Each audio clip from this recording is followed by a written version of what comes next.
जय हिंद साथियों, आप सब लोगों का हमारे चैनल रोजगार धरपकड़ पे बहुत बहुत तहे दिल से स्वागत है। साथियों, आज हम यहाँ पे भारतीय संविधान के अंतर्गत आने वाले भाग 3 का अध्ययन करेंगे। भाग 1 और 2 मेरा हो चुका है। भाग 3 होगा जो कि मौलिक अधिकार के बारे में होगा। आइए हम देखेंगे मौलिक अधिकार से कैसे कैसे प्रश्न पूछे जाते हैं। मौलिक अधिकार का उल्लेख हमारे भारतीय संविधान में कहाँ से लेके कहाँ तक किया गया है, इन सब का अध्ययन करेंगे। मौलिक अधिकार से 100% आशा रहता है तो एक आध प्रश्न जरूर बनाता है। आइए हम बहुत समय न लेते हुए अपने टॉपिक पे चलते हैं। हमारे भारतीय संविधान में भाग 3 में बताया गया है। कितने में बताया गया है? भाग 3 में किसके बारे में बताया गया? मौलिक अधिकार के बारे में। मौलिक अधिकार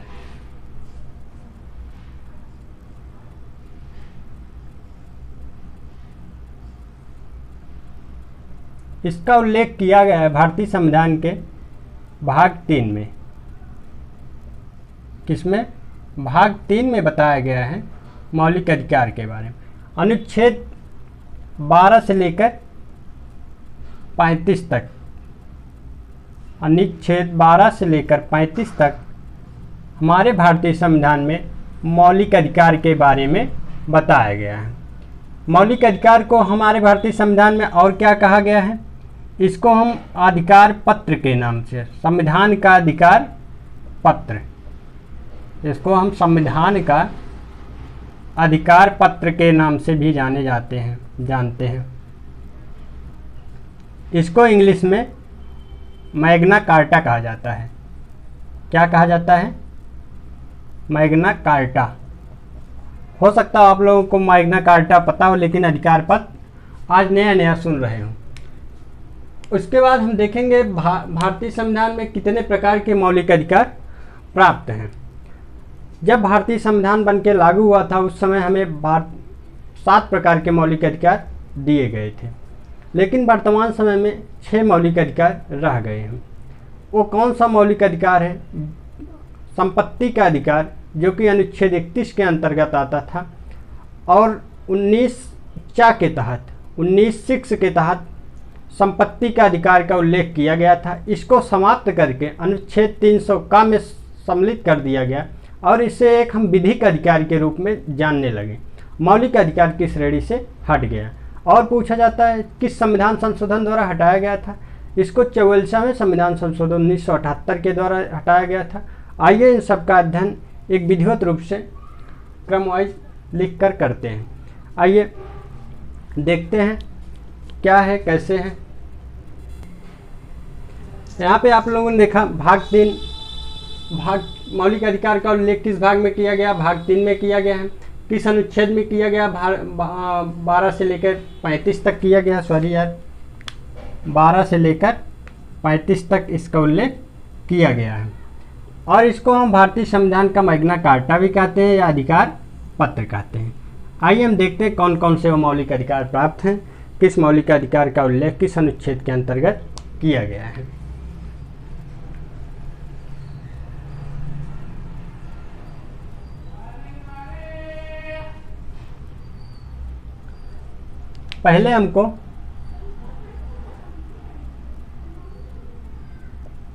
पहले 7 प्रकार के मौलिक अधिकार थे।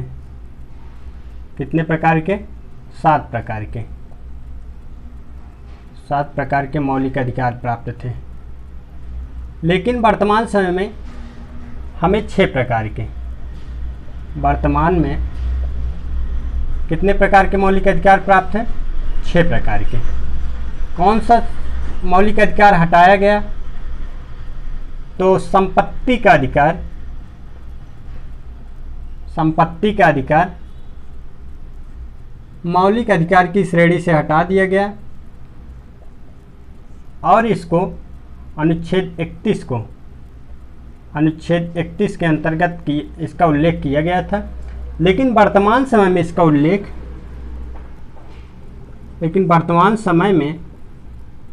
इसका उल्लेख अनुच्छेद 300 का में, अनुच्छेद 300 ए या का में इसका उल्लेख किया गया है और इसको हम विधिक अधिकार के रूप में मान लिए। संपत्ति का अधिकार अब एक विधिक अधिकार बन गया। कैसा अधिकार बन गया? विधिक अधिकार बन गया। अब पूछा जाता है किस संविधान संशोधन द्वारा हटाया गया था। इसको याद कर लेंगे, किस संविधान संशोधन द्वारा हटाया गया था। किस संविधान संशोधन द्वारा? तो 44वें संविधान संशोधन, 44वें संविधान संशोधन 1978 के द्वारा, कब? 1978 के द्वारा इसको हटाया गया था और इससे विधिक अधिकार बना दिया गया। क्या बना दिया गया? विधिक अधिकार।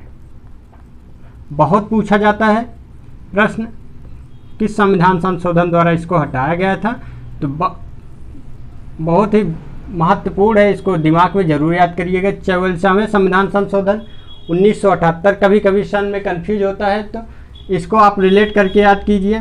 448 1976 और 78 में कन्फ्यूजन होता है, तो यहाँ 44 आप देखेंगे तो लास्ट में 78 याद आ जाएगा। 448 लास्ट में 78 के लास्ट में 8 आता है। यही आपको दिमाग में बैठाने की ज़रूरत है। किस संविधान संशोधन द्वारा हटाया गया था? 44वें संविधान संशोधन 1978 के द्वारा संपत्ति का अधिकार हटा करके एक विधिक अधिकार के रूप में मान लिया गया। अब हम आइए देखते हैं कौन कौन से अधिकार प्राप्त हैं और उसका उल्लेख किस अनुच्छेद के अंतर्गत किया गया है।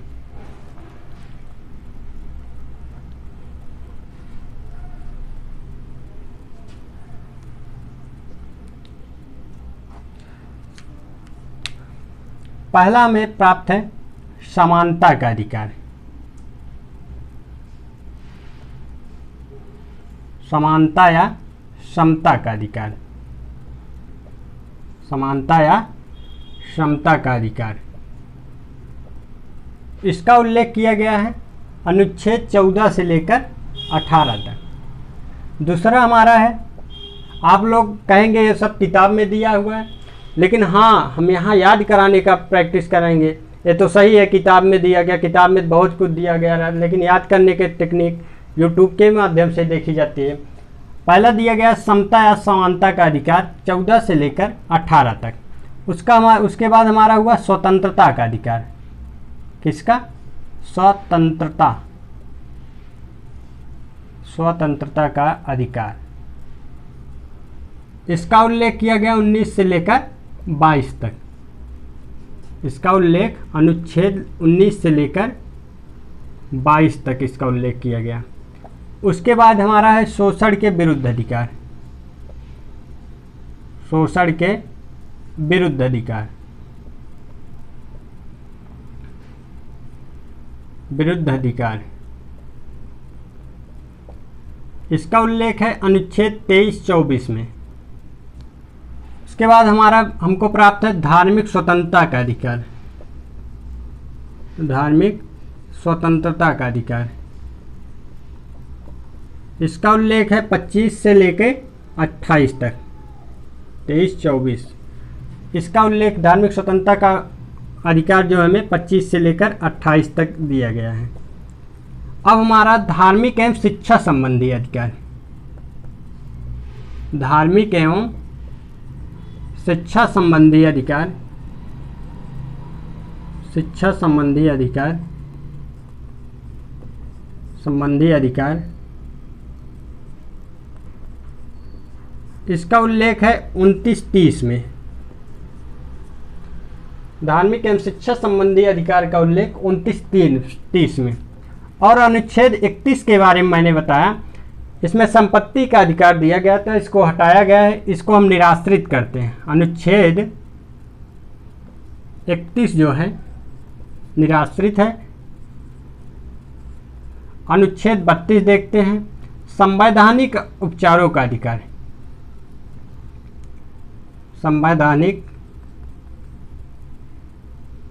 संवैधानिक उपचारों का अधिकार, इसको BR अम्बेडकर ने, भीमराव अम्बेडकर ने संविधान का आत्मा कहा है।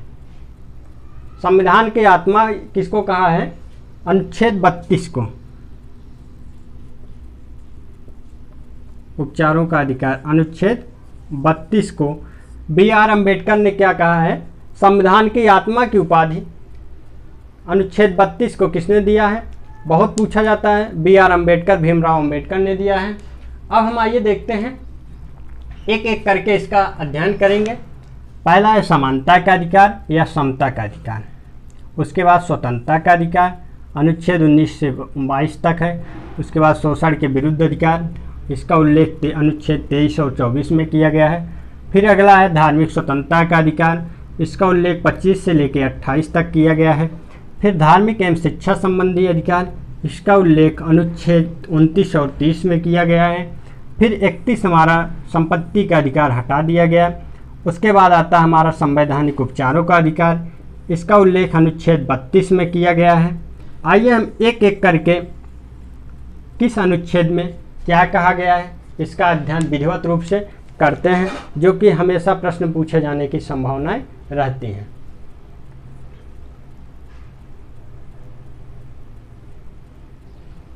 अब आइए हम देखते हैं भारतीय संविधान में हमें कितने प्रकार की समानताएं दी गई हैं। समता या समानता का मतलब होता है कितने प्रकार की समानताएं, कहाँ कहाँ हमें समानताएं से वंचित नहीं किया जा सकता, कहाँ कहाँ इसका उल्लेख संविधान में किया गया है। आइए यही हम देखते हैं। अनुच्छेद 14, यहीं पे याद कराने की गारंटी मेरी होगी, आप लोग केवल वीडियो ध्यानपूर्वक देखिएगा। अनुच्छेद 14 में कहा गया है, अनुच्छेद 14 में कहा गया है विधि के समान, विधि के समक्ष समानता। विधि मतलब नियम कानून के समक्ष समानता, विधि के समक्ष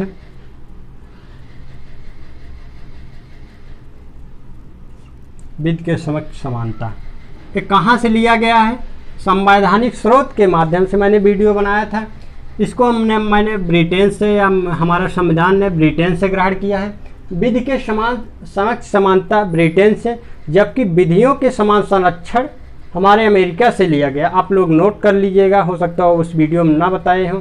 विधियों के समान संरक्षण अमेरिका से लिया गया है, विधि के समान समक्ष समानता जो है हमारे ब्रिटेन से लिया गया। इसका उल्लेख अनुच्छेद 14 में किया गया है।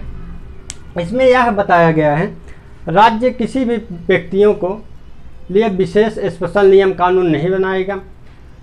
जो भी नियम कानून बनाएगा ये सब व्यक्तियों पर एक समान रूप से लागू होगा। उसके बाद अनुच्छेद 15 में क्या कहा गया है, अनुच्छेद 15 में कहा गया है लिंग, जात, धर्म, जन्म स्थान। इसमें बताया गया है लिंग, जाति, धर्म, जन्म स्थान आदि के आधार पर राज्य किसी भी व्यक्तियों के साथ भेदभाव नहीं करेगा, भेदभाव नहीं करेगा, राज्य नहीं करेगा। लेकिन इसके अपवाद के रूप में आता है, इसमें अपवाद जुड़ा है, तब तो किसी को आरक्षण प्रदान ही न किया जाए। लेकिन अनुच्छेद 15(4) में कहा गया है, अनुच्छेद 15(4) में कहा गया है पिछड़ी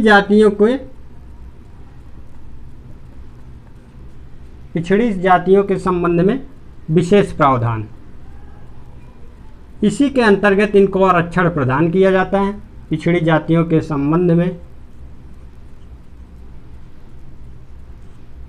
में विशेष प्रावधान।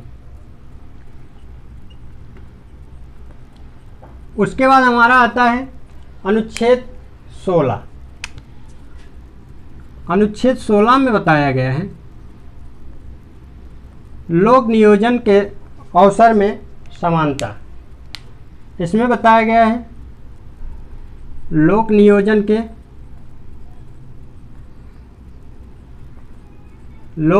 के अवसर में समानता। अभी आप लोगों को याद कराएंगे, बहुत ही सरल माध्यम से याद हो जाएगा।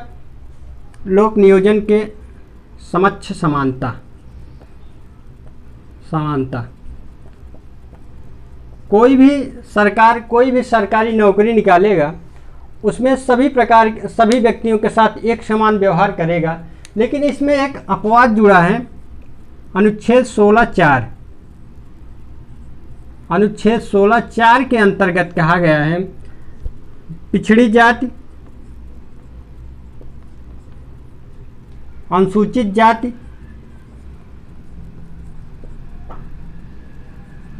इन सब को के विषय में विशेष प्रावधान, इन सब जातियों के विषय में विशेष प्रावधान किया गया है।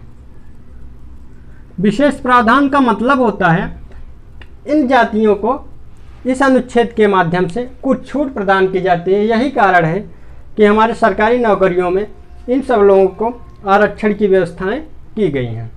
आइए उसके बाद हम देखते हैं अनुच्छेद 17 क्या कहता है। आप लोग स्क्रीनशॉट लेना चाहे तो ले सकते हैं। अनुच्छेद 17 में बताया गया है अस्पृश्यता का अंत।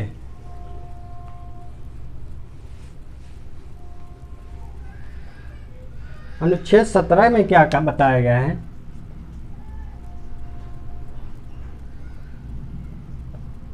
अनुच्छेद 17 में कहा गया है अस्पृश्यता या छुआछूत का अंत किया जाएगा।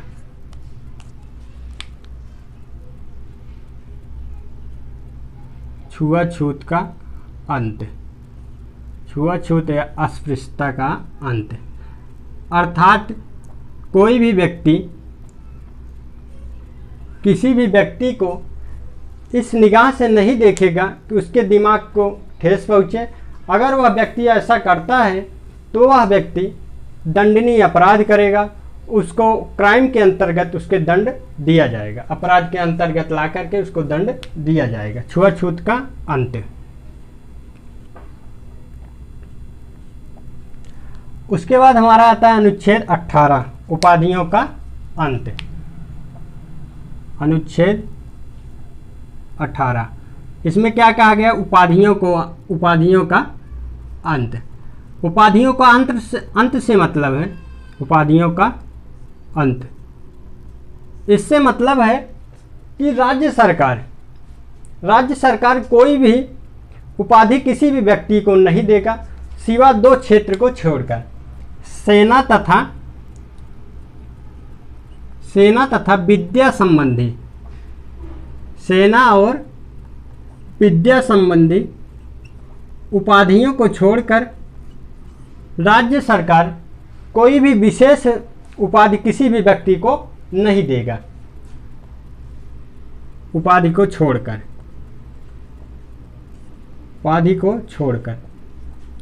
इसमें यह भी बताया गया है कोई भी व्यक्ति किसी भी देश से बिना राष्ट्रपति के अनुमति के कोई भी उपाधि ग्रहण नहीं कर सकता। इसमें बताया गया है कोई भी व्यक्ति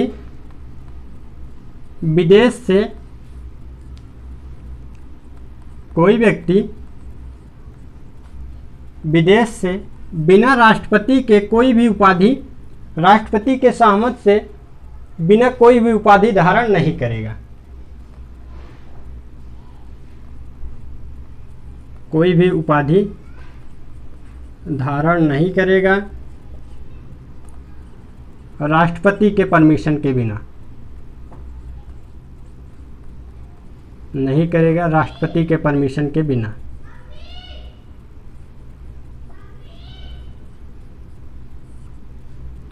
परमिशन के बिना, आदेश के बिना। उसके बाद हमारा आता है, देखिए याद कराने के लिए, धारा अनुच्छेद 14 में कहा गया है विधि के समक्ष समानता। अनुच्छेद 15 में कहा गया लिंग जात धर्म आदि के स्थान पर, लिंग जात जन्म धर्म आदि के स्थान पे आदि के आधार पर किसी भी प्रकार का भेदभाव नहीं किया जाएगा। अनुच्छेद 16 में कहा गया है लोक नियोजन के समक्ष समानता। अनुच्छेद 17 में कहा गया है अस्पृश्यता का अंत। अनुच्छेद 18 में कहा गया उपाधियों का अंत। उसके बाद हम आगे देखते हैं अनुच्छेद 19 स्वतंत्रता का अधिकार। अनुच्छेद 19 से लेकर 22 तक अध्ययन करेंगे। वीडियो थोड़ा लंबा होगा, लेकिन मौलिक अधिकार हम 2 पार्ट में कवर करेंगे। बहुत ही अच्छे से आप लोगों को इससे ज़्यादा मौलिक अधिकार कहीं से प्रश्न नहीं पूछा जाता। आइए हम देखते हैं अगला, स्वतंत्रता का अधिकार।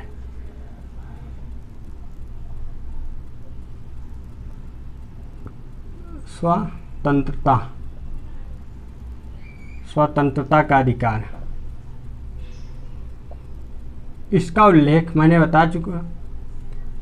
बताया आप लोगों को, इसका उल्लेख 19 से लेकर 22 तक किया गया है, 19 से लेकर 22 तक।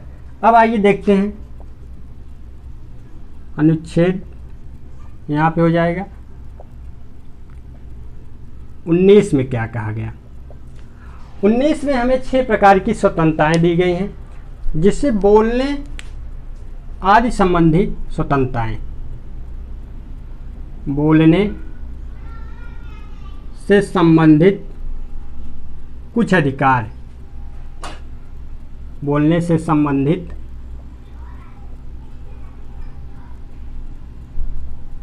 कुछ अधिकार के संबंध में स्वतंत्रता, कुछ अधिकार के संबंध में स्वतंत्रता। वो कौन कौन से अधिकार हैं देखते हैं, उसको याद कराएंगे यही खड़े खड़े। यही अनुच्छेद को हम एक ट्रिक के माध्यम से आप लोगों को याद कराएंगे। संबंध में स्वतंत्रता, आइए देखते हैं 19 में कौन कौन सी स्वतंत्रताएं प्राप्त हैं। कोई व्यक्ति को सबसे प्रथम जरूरत होती है बोलने का।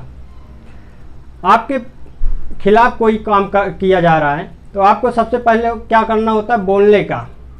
फिर उसके बाद भी नहीं मान रहा है, सरकार जैसे आपके खिलाफ जा रही है, आप क्या करेंगे, उसके खिलाफ आवाज़ उठाएंगे, अर्थात बोलना स्टार्ट करेंगे। बोलने की स्वतंत्रता नंबर 1। दूसरा, उसके खिलाफ धरना प्रदर्शन करेंगे, धरना या सम्मेलन करने की स्वतंत्रता, धरना या सम्मेलन करने की स्वतंत्रता। इसमें एक शब्द और जोड़ा जाता है, बिना अधिकार के, बिना हथियार के। सम्मेलन करने की स्वतंत्रता शांतिपूर्ण ढंग से, बिना हथियार के। यह शब्द बहुत ही महत्वपूर्ण है। उसके बाद अगला हमारा आता है, पहले आपने आवाज़ उठाई, धरना दिया, नहीं उन्होंने सुना, तब आप क्या करेंगे, संघ बनाएंगे कि हमें संघ बनाने की ज़रूरत है। कुछ लोगों के माध्यम से ले जाके आप दबाव डालेंगे। संघ या दल बनाने की स्वतंत्रता, दल बनाने की स्वतंत्रता।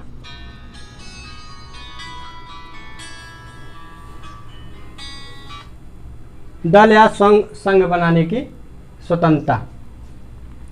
आगे हम देखते हैं, उसके बाद हमारा हुआ अगला, आदमी क्या करेगा, जब तब भी नहीं सरकार कोई कुछ करेगी, तब आदमी घूम घूम कर प्रचार करेगा। पूरे भारत भर में भ्रमण करने की स्वतंत्रता, घूम कर या भारत भर में, पूरे भारत में घूमने की स्वतंत्रता या भ्रमण करने की, घूमने की स्वतंत्रता। अब हम आइए देखते हैं अगला, 4 प्रकार की हो गई। 5वां हमारा है, आप हर जगह घूम लेंगे तो आपको क्या किया जाएगा, आप जहाँ जाएंगे वहाँ पे आप जीविका के लिए कुछ अपना रोजगार अपनाएंगे। जब बोलकर थक जाएंगे तो भारत के किसी भी राज्य में जाकर आप जीविकोपार्जन करने के लिए कोई भी व्यापार कर सकते हैं। जीविकोपार्जन के लिए व्यापार करने की स्वतंत्रता। अब ऐसा व्यापार नहीं होना चाहिए जिसके द्वारा कोई क्राइम किया जाए, कोई अपराध किया जाए। जीविकोपार्जन या व्यापार करने की स्वतंत्रता, करने की स्वतंत्रता। नहीं तो आप कह दीजिए कि मुझे अधिकार है मूड़ काटने की स्वतंत्रता। तो इस प्रकार की स्वतंत्रताएं हमारे संविधान में नहीं दी गई हैं। इसके अंतर्गत आप शांतिपूर्ण ढंग से कोई भी व्यापार कर सकते हैं। अनुच्छेद 19 के तहत ही अनुच्छेद 19 का के तहत ही बोलने की स्वतंत्रता के अंतर्गत ही प्रेस की स्वतंत्रता को सम्मिलित किया गया है। किसके? प्रेस की स्वतंत्रता। प्रेस की स्वतंत्रता बहुत ही महत्वपूर्ण प्रश्न है, अधिकतर कंपटीशनों में पूछा जाता है। प्रेस की स्वतंत्रता को किस अनुच्छेद में सम्मिलित किया गया है? अनुच्छेद 19 का के अंतर्गत, अनुच्छेद 19 का के अंतर्गत प्रेस की स्वतंत्रता को सम्मिलित किया गया है। आइए हम आगे देखते हैं। उसके बाद अनुच्छेद 20, अनुच्छेद 20 में कहा गया है, अनुच्छेद 20 देखते हैं। अनुच्छेद 20 में कहा गया है अपराधों के संबंध में संरक्षण। अब ये आप कहेंगे अपराध करने के बाद भी संरक्षण है। अपराधों के संबंध में संरक्षण। इसके अंतर्गत आपको 3 प्रकार के संरक्षण हैं। अब जैसे इसमें कहा गया है, पहला संरक्षण है कि आज आप अपराध करते हैं, आज आप अपराध करते हैं, तो जैसे आपने कत्ल किया, कत्ल के लिए मान लो इस समय उम्र कैद या फांसी की सज़ा चल रही है, तो उसी समय के कानून कहा गया है, उसी समय के अपराध के समय ही अपराध करने के समय नियम कानून से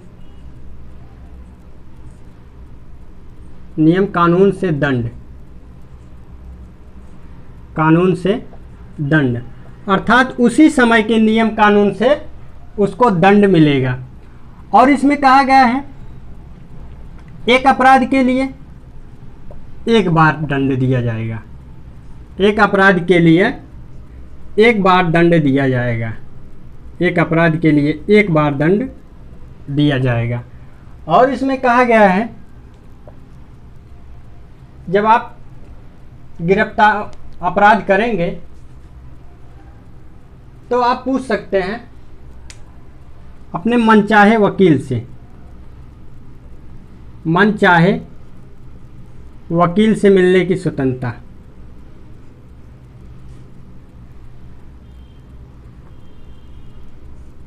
वकील से मिलने की स्वतंत्रता। उसके बाद हमारा 21 आता है। अनुच्छेद 21 क्या कहता है? इसको याद करने के लिए इसमें 3 प्रकार के हैं, अर्थात उसी समय नियम कानून के अंतर्गत जो अब जिस समय आपने अपराध किया उसी नियम कानून से आपको दंड दिया जाएगा। अगला है अपराध, एक अपराध के लिए एक बार दंड दिया जाएगा। अगला है मनचाहे वकील या अपने विधि के ज्ञाता से मिलने की स्वतंत्रता है। अनुच्छेद प्राण एवं दैहिक स्वतंत्रता। प्राण एवं दैहिक स्वतंत्रता मेनका गांधी बनाम भारत संघ मामले में कहा गया प्राण एवं दैहिक स्वतंत्रता, दैहिक स्वतंत्रता। इसमें मेनका गांधी किस मामले में? मेनका गांधी मामले में कहा गया है किसी भी व्यक्ति को, मेनका गांधी बनाम भारत संघ, मेनका गांधी बनाम भारत संघ, भारत संघ। इस मामले में कहा गया व्यक्ति को निम्न स्वतंत्रता है: स्वच्छ हवा, स्वच्छ ध्वनि। ऐसा नहीं है किसी के दरवाजे पे आप जाके डीजे बजा सकते हैं, ऐसा अपराध मान लिया जाएगा, आपको दंडित कर दिया जाएगा। उसके बाद ध्वनि, पर्यावरण। इसमें कुल मिला के 10-11 प्रकार की स्वतंत्रताएं दी गई। मेनका गांधी बनाम भारत संघ में ये व्यक्तियों के हितों के संरक्षण के लिए आया था। अब अनुच्छेद 21 का बहुत ही महत्वपूर्ण है। इसमें क्या कहा गया है? 6 से 14 वर्ष के बच्चों के लिए निःशुल्क शिक्षा। अनुच्छेद 21, अनुच्छेद 21 का, अनुच्छेद 21 का में कहा गया है 6 से 14 वर्ष के बच्चों के लिए निःशुल्क शिक्षा।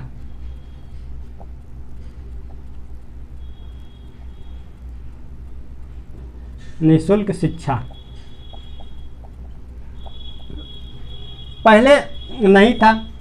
86वें संविधान संशोधन बहुत ही महत्वपूर्ण प्रश्न है, बहुत ही महत्वपूर्ण प्रश्न है। आप लोग बहुत ही ध्यानपूर्वक इसको अध्ययन करिएगा।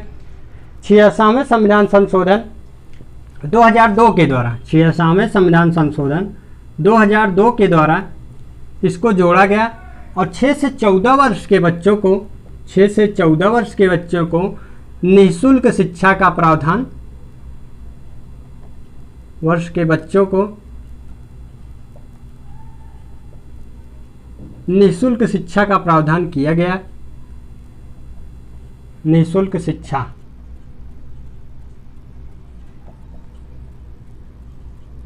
बहुत ही पूछा जाता है कि संविधान संशोधन द्वारा जोड़ा गया था निःशुल्क शिक्षा 6 से 14 वर्ष के बच्चों को। 66वें संविधान संशोधन 2002 के द्वारा जोड़ा गया था। आप लोग फिर से अध्ययन करिए 66वें संविधान संशोधन 2002 के द्वारा। अगला हमारा आता है अनुच्छेद 22। अनुच्छेद 22, अभी मैंने अपराध के संबंध में संरक्षण बताया, अब मैं गिरफ्तारी के संबंध में संरक्षण बताऊंगा। गिरफ्तारी के संबंध में, गिरफ्तारी के संबंध में संरक्षण।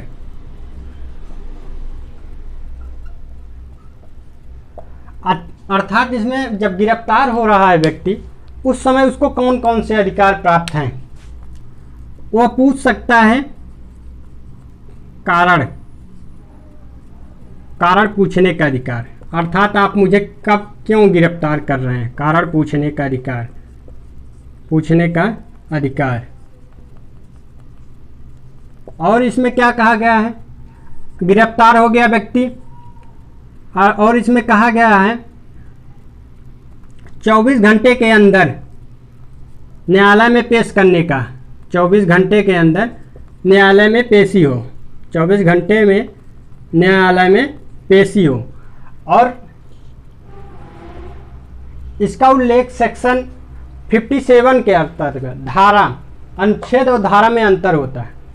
जब हम धारा का वीडियो लेके आएंगे, सेक्शन का, आईपीसी का कहेंगे, उसमें हम आपको अच्छे से समझाएंगे। और इसका उल्लेख कहाँ किया गया है, धारा 57 में किया गया है।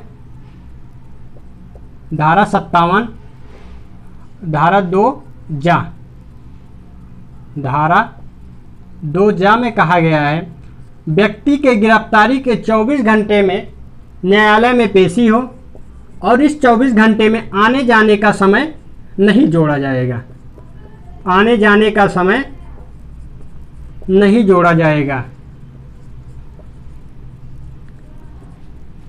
अर्थात व्यक्ति कारण पूछेगा, 24 घंटे में न्यायालय में पेशी हो और उसको स्वयं के विरुद्ध गवाही के लिए बाध्य नहीं किया जाए। स्वयं के विरुद्ध गवाही के लिए पुलिस बाध्य नहीं करेगी। अर्थात ये नहीं कह सकती है कि नहीं आप स्वीकार करो आपने ही ऐसा अपराध किया है। स्वयं के विरुद्ध गवाही के लिए बाध्य नहीं कर सकती, गवाही के लिए बाध्य नहीं कर सकती। अब अगला आता है हमारा शोषण के विरुद्ध अधिकार। अगला आता है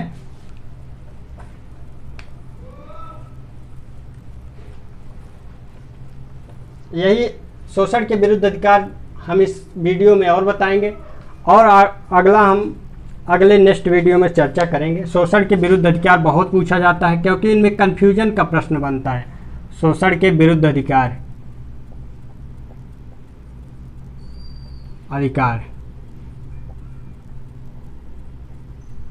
इसका उल्लेख 23-24 में कहा गया है, 23-24 में कहा गया है।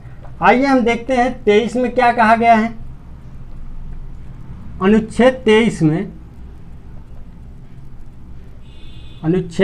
में यह बताया गया है कि व्यक्ति मानव व्यापार और बलात्श्रम, अर्थात छोटे बच्चों से काम लेता है, बलात्श्रम का प्रतिषेध किया गया है।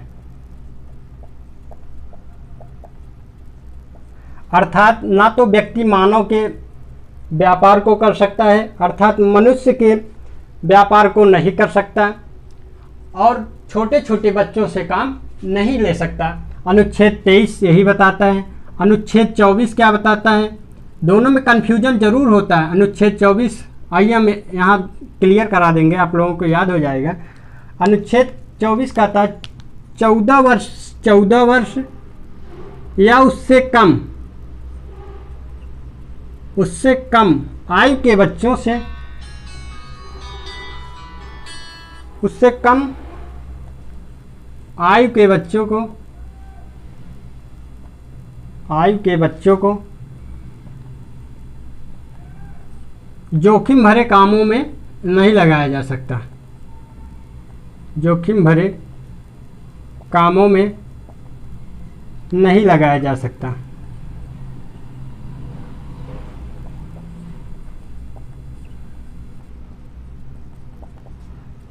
देखिए यहाँ 24 दिया है, यहाँ 14 दिया गया, अर्थात 24 में जान लीजिए 6 से 14 वर्ष के बच्चों को, अर्थात 14 वर्ष या 14 वर्ष से कम आयु के बच्चों को जोखिम भरे कामों में नहीं लगाया जा सकता। अनुच्छेद 23 क्या कहता है? मनुष्य के व्यापार को नहीं किया जा सकता और छोटे बच्चों से काम नहीं लिया जा सकता। इस प्रकार मैंने 3 अधिकार को कंप्लीट किया। 3 अधिकार को अगले वीडियो में कंप्लीट करेंगे। तब तक के लिए जय हिंद, जय भारत। आप लोगों को वीडियो अच्छा लगे तो ज़्यादा से ज़्यादा लोगों में शेयर कीजिए, लाइक कीजिए, कमेंट कीजिए।